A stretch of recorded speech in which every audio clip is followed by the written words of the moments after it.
30 ബ്രാഞ്ചിന്റെ മേലെയുള്ള ഈ ഒരു ചായപ്പീടിയ അൽഫ ഇറാനി ചായ.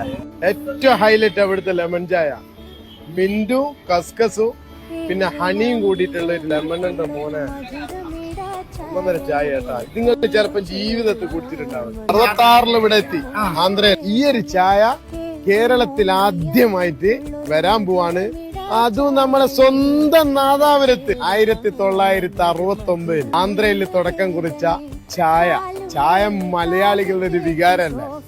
വൈകുന്നേരം ആയാലും ഒരു ചായ കുടിക്കാൻ എന്തൊരു ഭംഗിയായിരിക്കും, എന്തൊരു രസമായിരിക്കും, മൈൻഡൊക്കെ ഫ്രീ ആയിട്ട്. ചായ എന്ന് പറയുന്നത് ഈ ചായന്റെ കളറ് കണ്ടാൽ തന്നെ നമുക്കറിയാം.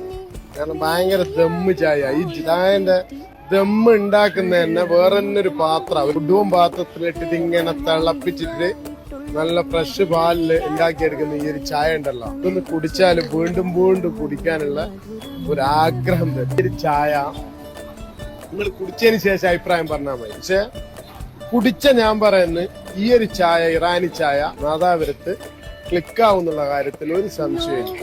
കാരണം നല്ല ചായ ആഗ്രഹിച്ചിട്ട് നമ്മൾ പല സ്ഥലത്തേക്കും യാത്ര ചെയ്യും. ഇതെല്ലാം കക്കമ്പള്ളിയുള്ള അൽഫ നേരെ ഹൈദരാബാദിൽ നിന്ന് നാട്ടിലേക്ക് പിടുത്തം വിട്ട ചായ ആയിട്ടുള്ള വരവാ. കാത്തിരുന്ന മക്കളെ അൽഫേന്റെ ചായക്കടയില് ഇത്രക്കും ക്യൂ ആയിരിക്കും. ഇപ്പൊ ഈ ചായക്ക് എന്തോ ഒരു പ്രത്യേകത ഉണ്ട്. ഈ ഒരു ക്യൂ, ഈ ഒരു തിരക്കും നേരെ നാദാപുരത്തേക്ക് കൊണ്ടുവരാനാണ് അൽഫയുടെ പ്ലാൻ. ചായ കുടിച്ചു കഴിഞ്ഞാല് ചായക്ക് നോ കമന്റ്.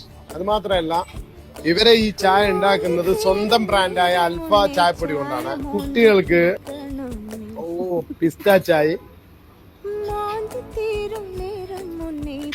ബദാം ചായ, ഇതുപോലത്തെ വെറൈറ്റി ചായകള് പലതും ഉണ്ട്.